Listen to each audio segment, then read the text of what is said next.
Planning, coordinating, and supervising the employment of new employees are the various responsibilities of HR managers. In addition to acting as a liaison between management and staff, they also advise business executive on strategic planning. The role of an HR manager may be crucial than ever in today's environment. I, Shaurya, on behalf of the Ladder podcast channel, welcome you all to this episode in series of interviews. Before we begin the interview, let's have a look at the glimpse and purpose of our podcast channel.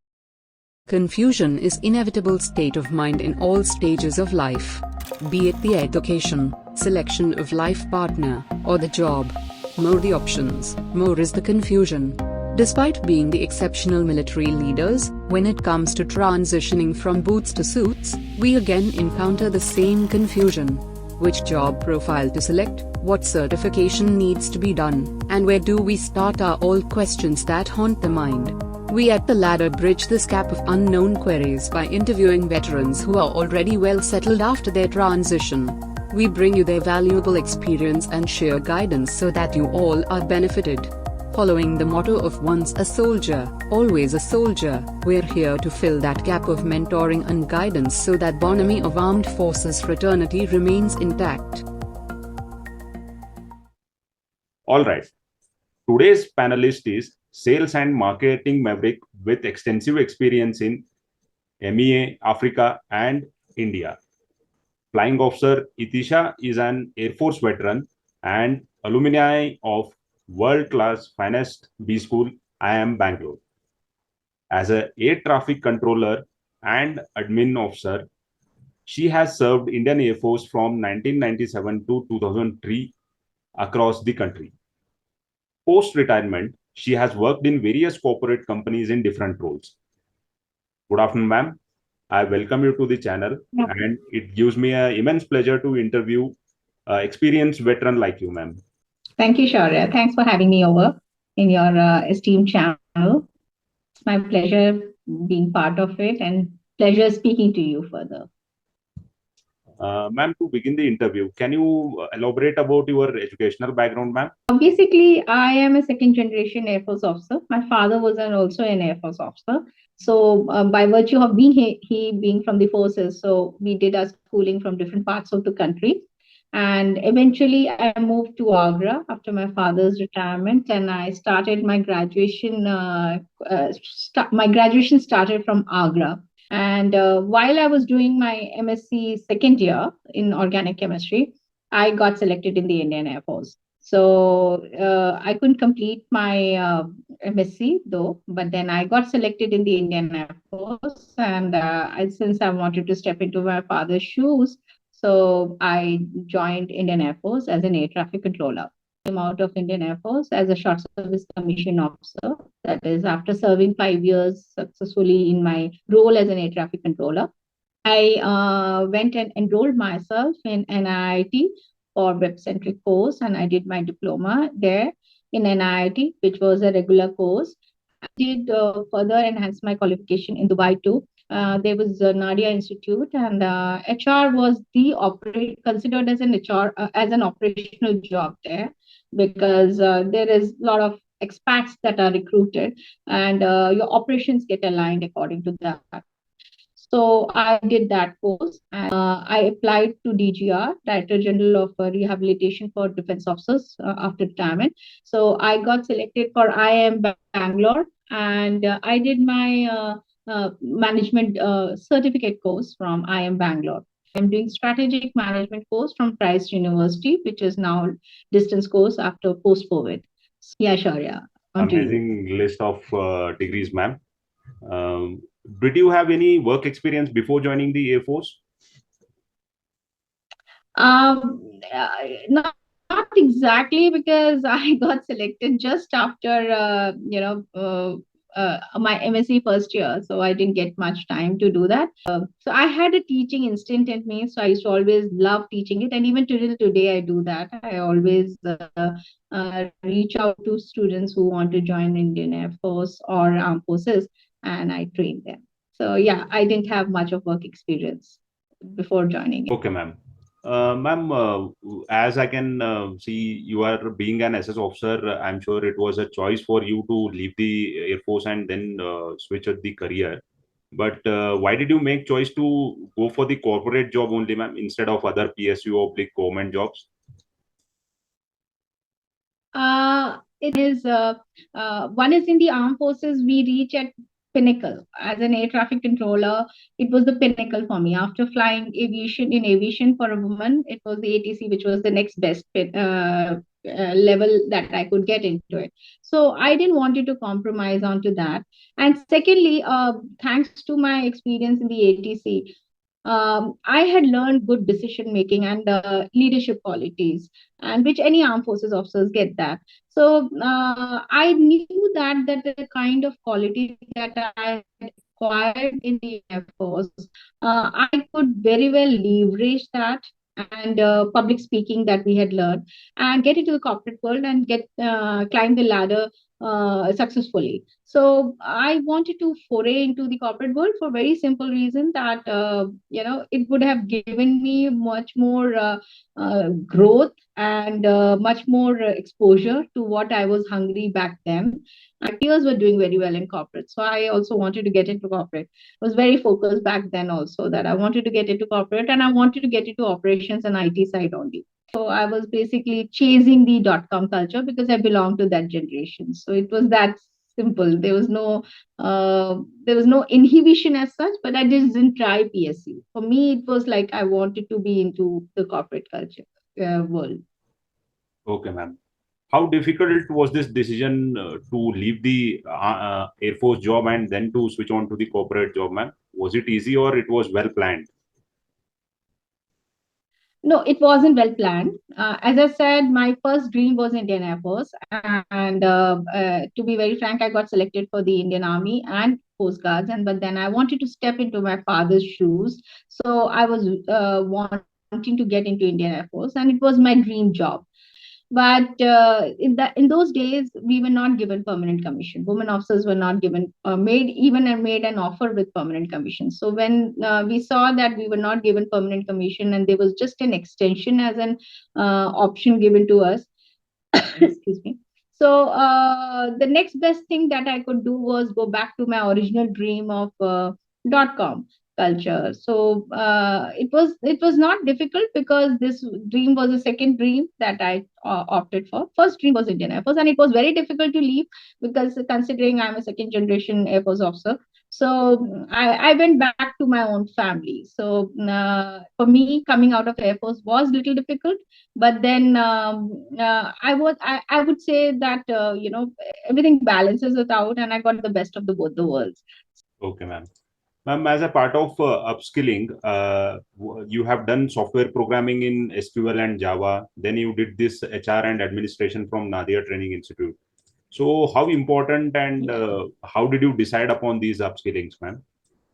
See, it was very important because with just graduation, I will recall my first interview when I came out of Indian Air Force and I was in Coimbatore city.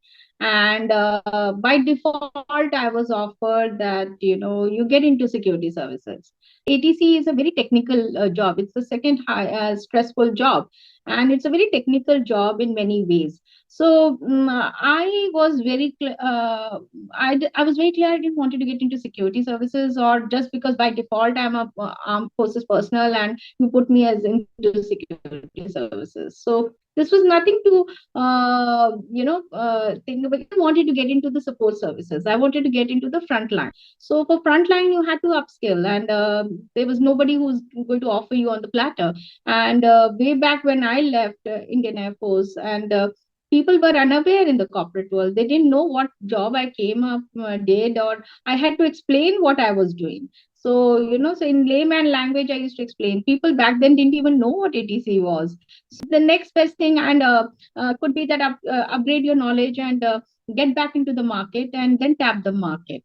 Because unfortunately, most of the HR companies or the HR heads or the HR executives in respective companies, they only look for those words, SEO words in your CVs. And if you don't have them, they don't even look at you, no matter how experienced or how good you are as an officer. So, needless to say that as an officer, you come with various inherent qualities, which till very recently people did not notice or understand. And so, for me, it was very important to break through that. So, it was upskilling was important. So, at that point of time, as my dream was to get into .com culture, it was my dream to get into corporate. So, I said, okay, fine. The next best thing I could do was I could upgrade my IT knowledge and get back into the IT companies. And IT companies were growing in our country. So, and upskilling for, if we were to look at from boots to boardroom, if we have to look at that, or from military services to the corporate world.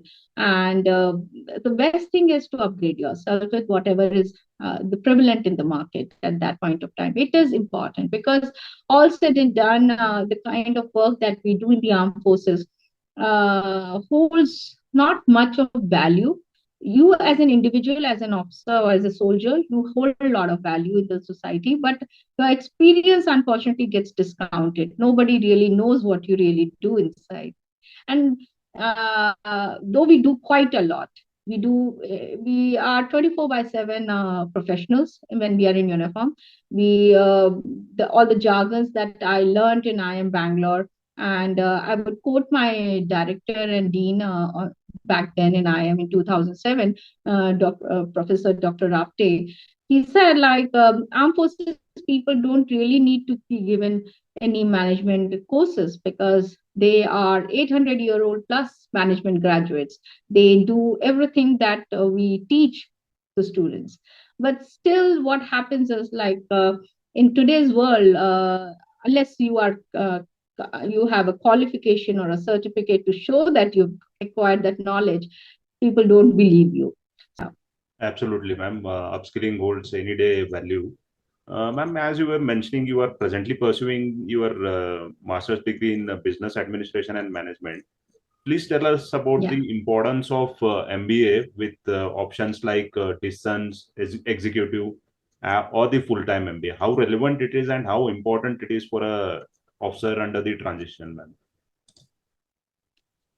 See, basically, as I said, let me tell you one thing, that every officer from the armed forces, irrespective of which forces he belongs to, he does everything that management school books teach you.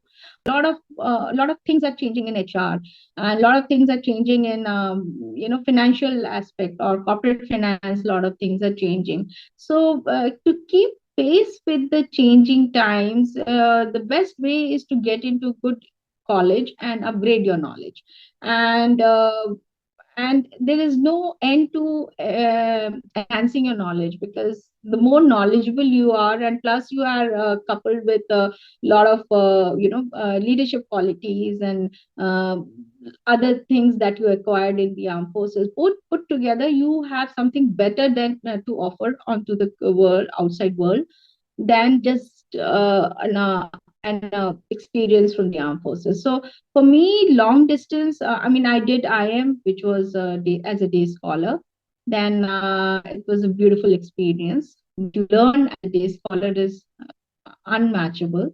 But then as we grow old, we have family responsibilities, we have other things to handle too. So then the next best thing is to a distance education. And then that also helps you, because in today's time, these changing trends, changing things allow you to empower yourself with knowledge, and also better way to take a further step into the corporate world if you're focusing on that. Even if you're an entrepreneur, it's still important that you do some course and understand what's the in thing. So even if you're a small scale industry entrepreneur, or you're doing anything, because I wore a cap of entrepreneur, and I realized how my education helped me, how my experience in IM helped me, how the marketing trends keep changing. So put all together, it's a package. You create a package of yourself, and the best package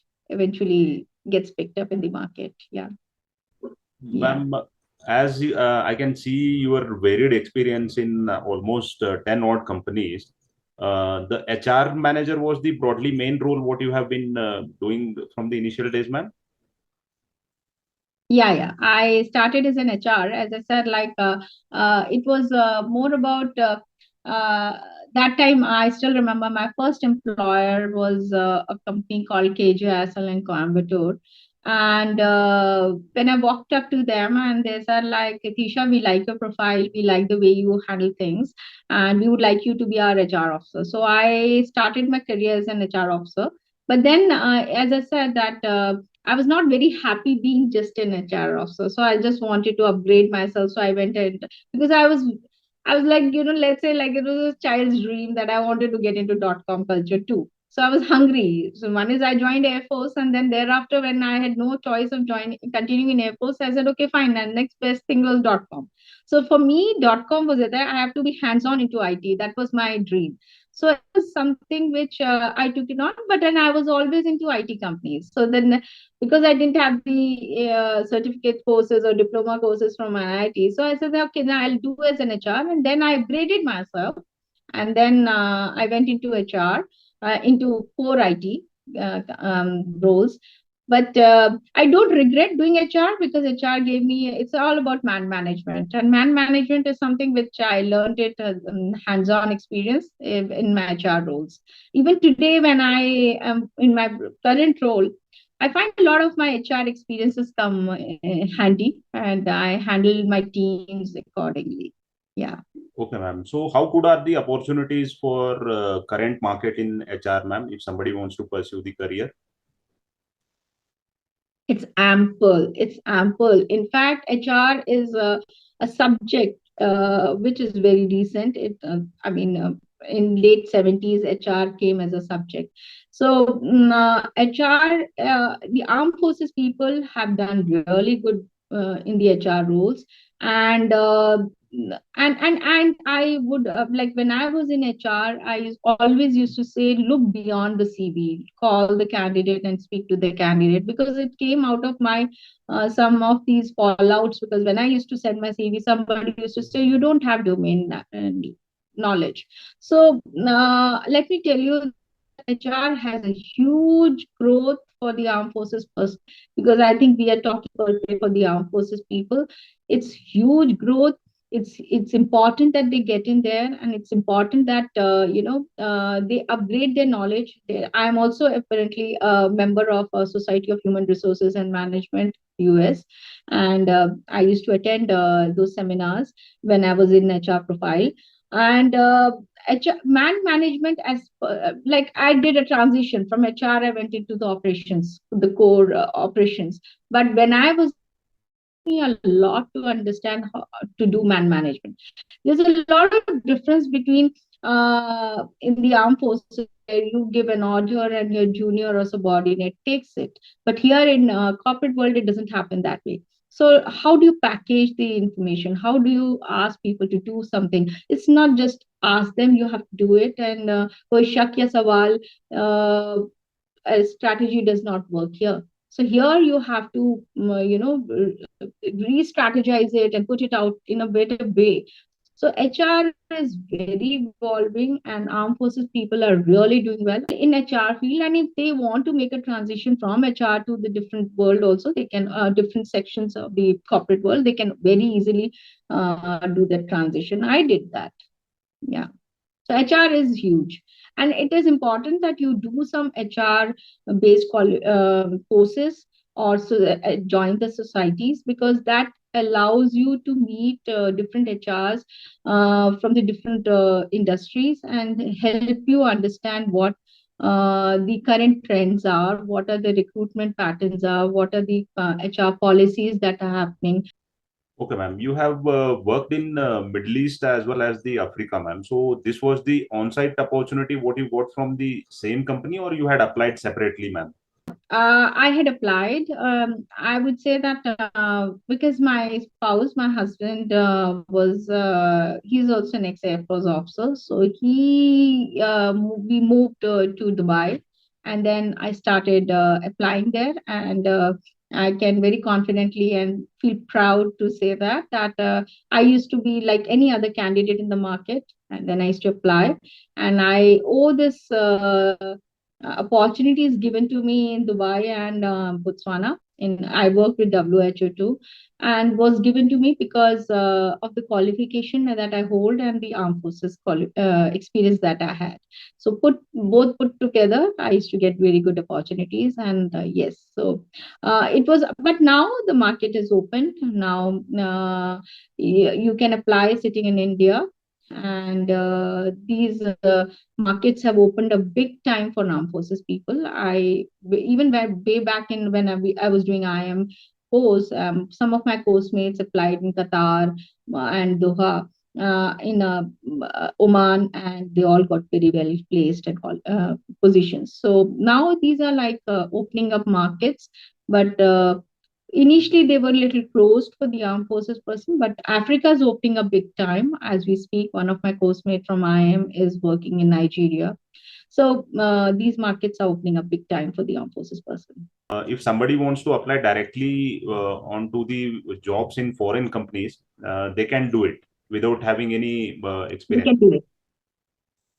No, they can do it. Africa market is big time opening up for the armed forces people because they ask for these positions. I have come across some positions where they have been shared with me too, and they said like we want armed forces person. So uh, the thing is like where people dread to go. Armed forces people do not fear. They don't have that fear factor within them, so they manage to go. As like when I was in Dubai, I was working for a company which was basically catering to war-torn countries, and there was nobody who was ready to take up that profile because it was entailing going to Kuwait, and we were handling a lot of war-torn areas in Iraq and Afghanistan. But I was ready to go. So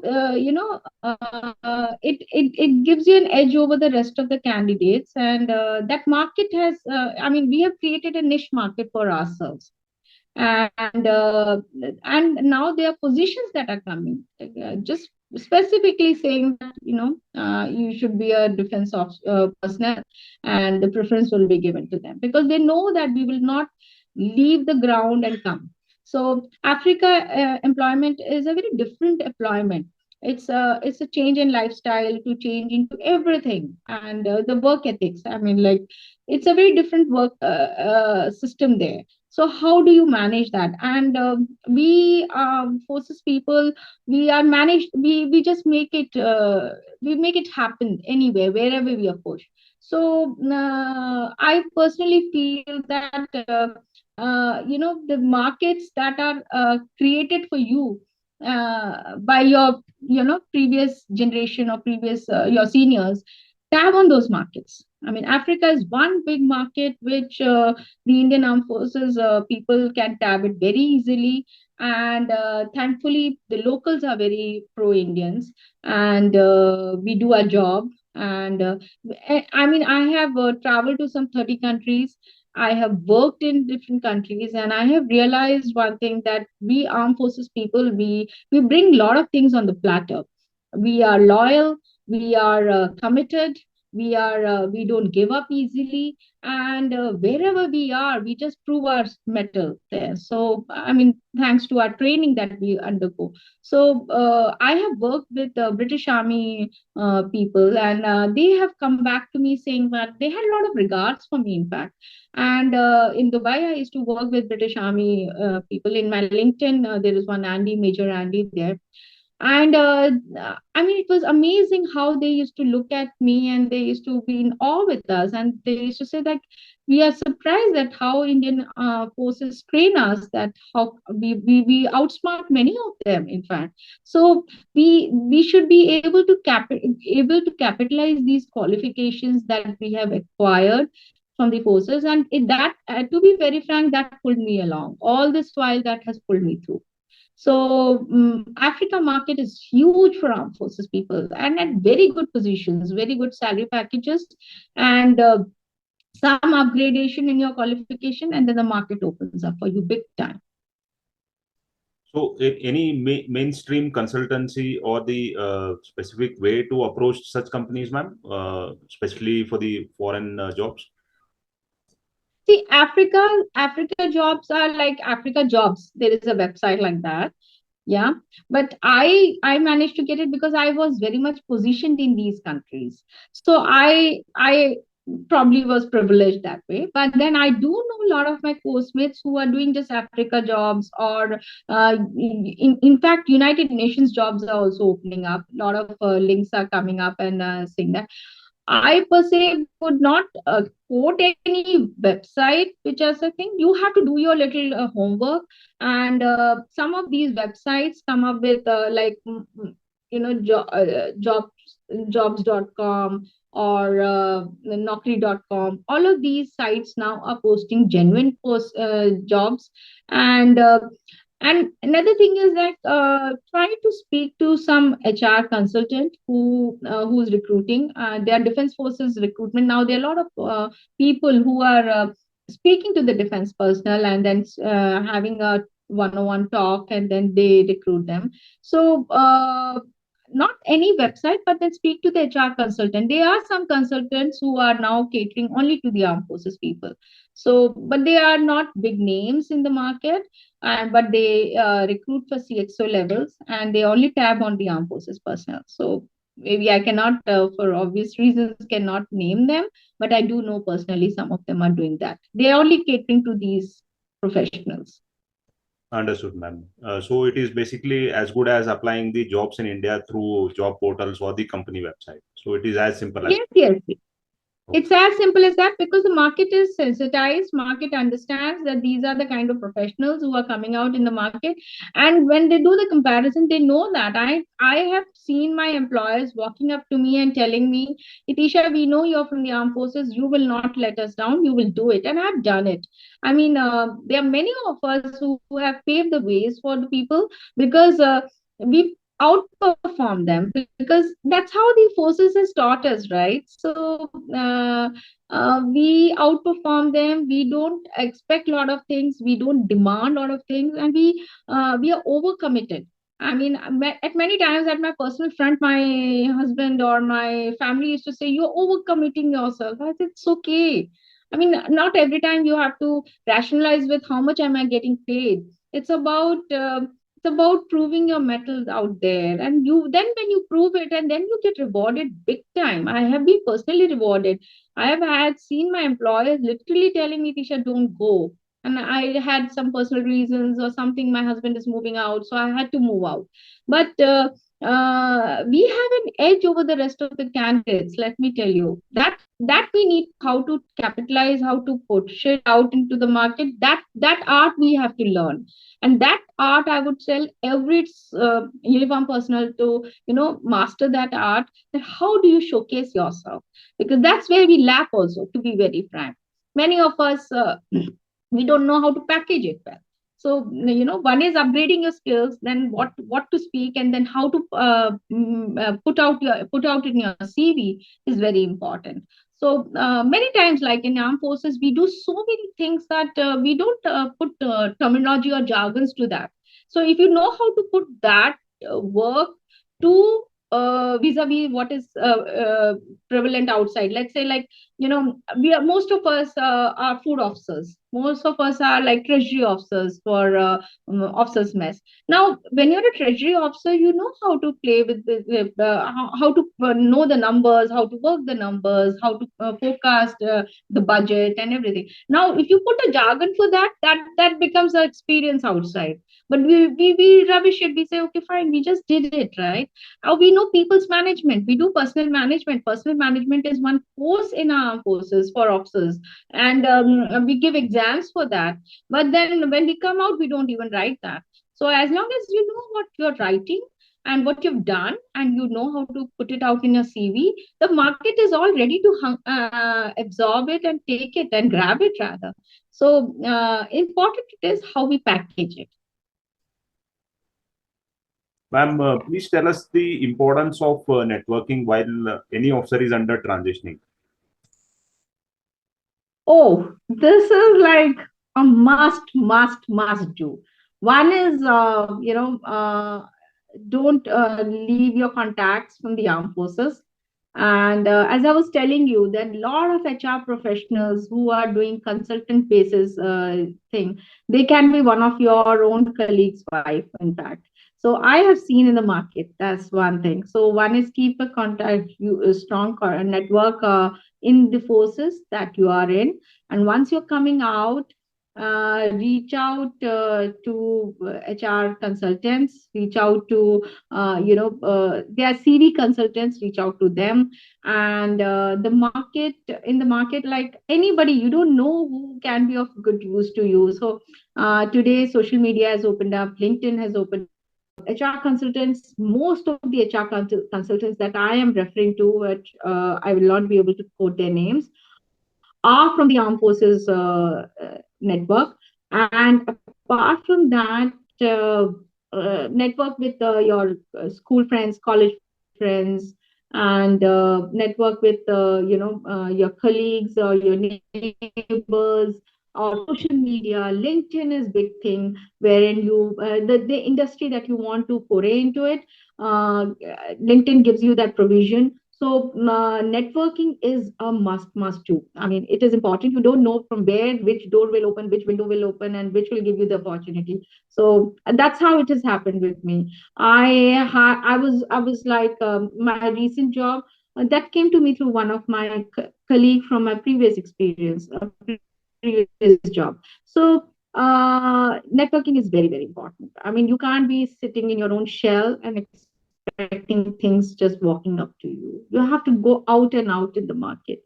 Join some forums. I remember when I was in Dubai and I was looking for a job.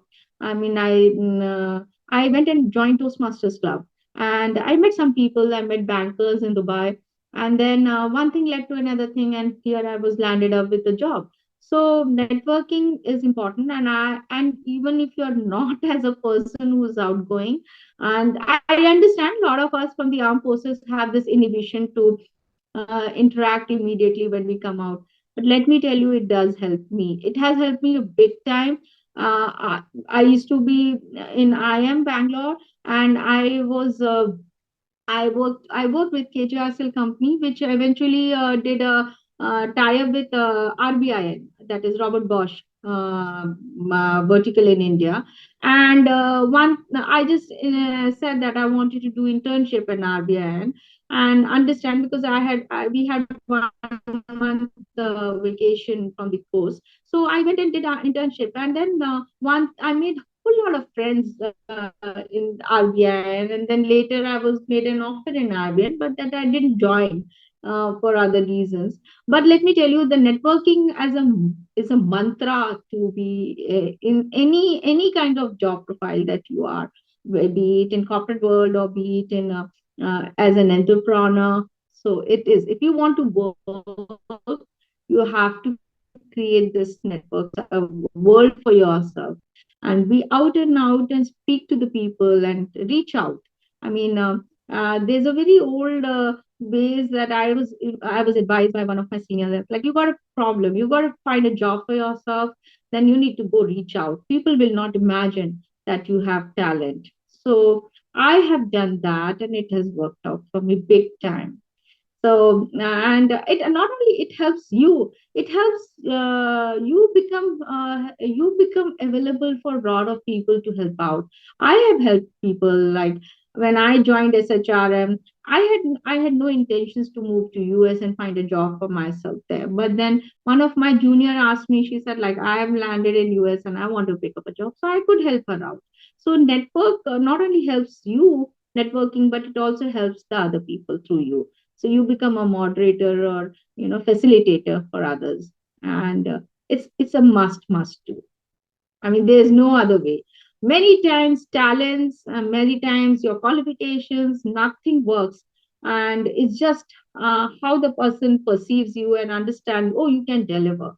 That's all. Many times I'm not saying I have a great shake qualification to enter into the corporate world, but it's just my attitude which helped me many times. And that is when your networking partner has assessed you and understands that he can bank on you. and he then recommends you, and then you get the job. Ma'am, as we are aware, armed forces has different backgrounds of technical arms and non-technical arms as well also. So does this experience of a officer really matter while choosing a role in the corporate? See, Shaurya, the thing is, one is you are an officer. There is no doubt about it. You don't have to reinforce and not to the outside world, not even, but to yourself too. See, I'll tell you, when I was an officer and I came out of the Indian Air Force, I mean, I had to say that I am competing with a whole lot of big world, and I have to drop this air. So I had to level out as a normal candidate. So one is, if you are an officer, yes, you are an officer, but you are an officer in a different organization. You have to be sanguine enough to realize that there is an outside world who may be equally talented, equally qualified, and they have stayed in that organization for longer time than you have. You are a new entrant. So be ready to accept that you are a new entry. New entry. For me, in this bank job, I call it as the second innings because I had to take a sabbatical for personal reasons. So I take call it as a second inning. Now I can't be saying I'm an officer and then I have number of years of experience, so I should be made SVP. No, I cannot, because the experience in the corporate world takes it from where you joined to how long you sustained it. So as an officer, yes, hold that thing very strong to yourself, but don't let that become as a mental block for yourself. As long as you're not ready to put it little aside, and that's one thing that I want to send the message very loud and clear, because many times that becomes a roadblock for you. In fact, many times, yeah, there are corporates that recognize you, but at the same time they not give you everything on the platter. Another thing is that you're an officer and you come with whole lot of qualifications, whole lot of experience, which are real time experience, and which are genuine experience, but they do not have any parallel aspect here. Now, I remember once when I was in Dubai, and my recruiting HR manager asked me that, what do you think, what brings, because ATC is Latin and Greek for me, what do you think you bring on the table for me? So I had to tell him, I said, listen, I had to take decisions in less than 5 to 7 seconds. And these were life and death situations. And every time I had to take a decision on the basis of what the scenario was. So I adapt with that, and I am a quick decision maker. So that became my qualification, right? So how do you draw a parallel from that is what matters. Just don't say I'm an officer, I bring this. Nobody knows it. I mean, it's a fact. Nobody knows, outside world does not know that what you've done inside in the armed forces. So learn how to draw parallels. If you do not know how to draw parallels, give it to some professional CV writer, sit with them, tell them, I did this. I am from, let's say, from infantry, or I'm from artillery. What is artillery? Artillery is what is logistics? So logistics is supply and chain management. What is artillery? Like I know one of my colleagues who's from the artillery, who's very placed with L&T as a company, because it's catering to defense forces. So you have to basically do some homework for yourself. What is like logistics? I know a lot of logistic officers from the armed forces who are doing really well in supply chain management. So that's how you have to draw parallels. So if you do not know how to draw parallels, things will be difficult for you. Nobody, the market is not ready, no matter even the corporates, when they say they are ready to accept veterans, even including my thing. I was part of the diversity recruitment policy. So I'm a veteran and I'm a woman officer. But at the same time, I had to tell them that I'm bringing something on the table. Yeah. So that's my message out there. Please bring something on the table. Otherwise, nobody is going to accept you because you were an officer. Nobody wants decorative pieces. I mean, like, if I am an employee, even I would not want that. I want somebody to bring something on the table that I'm looking for. The rest of the things, yes, we can always train you, and we can always help you grow into that chosen field that you have taken up. but bring something on the table from your previous experience. What do you miss most from your uniformed life in the corporate world? Uniform services is a life, is a pattern of living, right?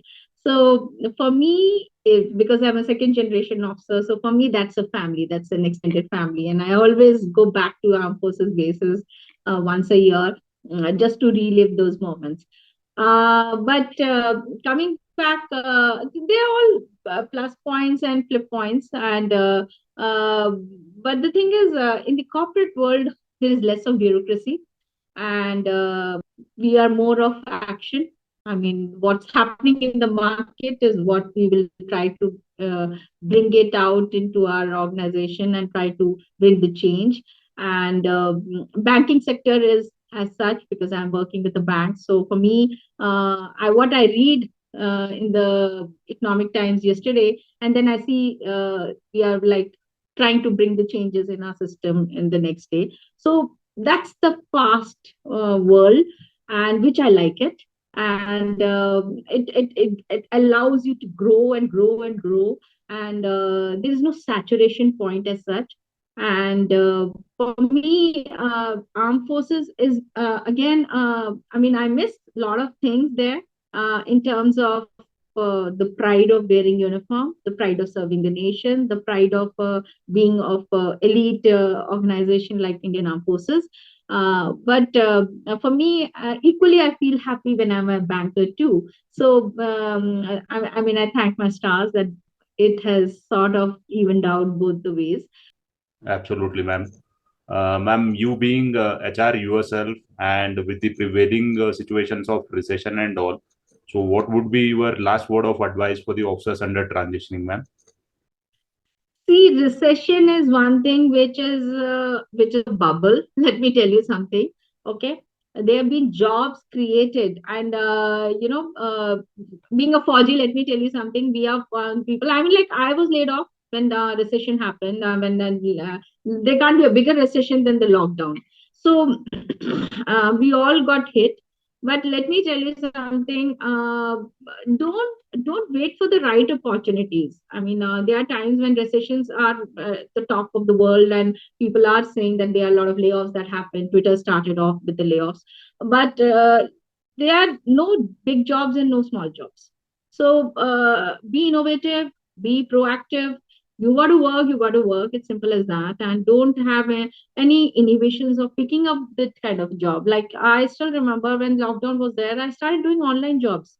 So I was like, okay, fine. I cannot get into the corporate world, but I'll do something online. Even if I don't get paid much, but at least I'm engaged. Yeah. So I learn something. So and that keeps you in the network. You know, it's a beautiful cycle that functions. Like if you are into a working network, something will lead something to you for you. So recession, I believe, it's just a humbug. It's just the hearsay.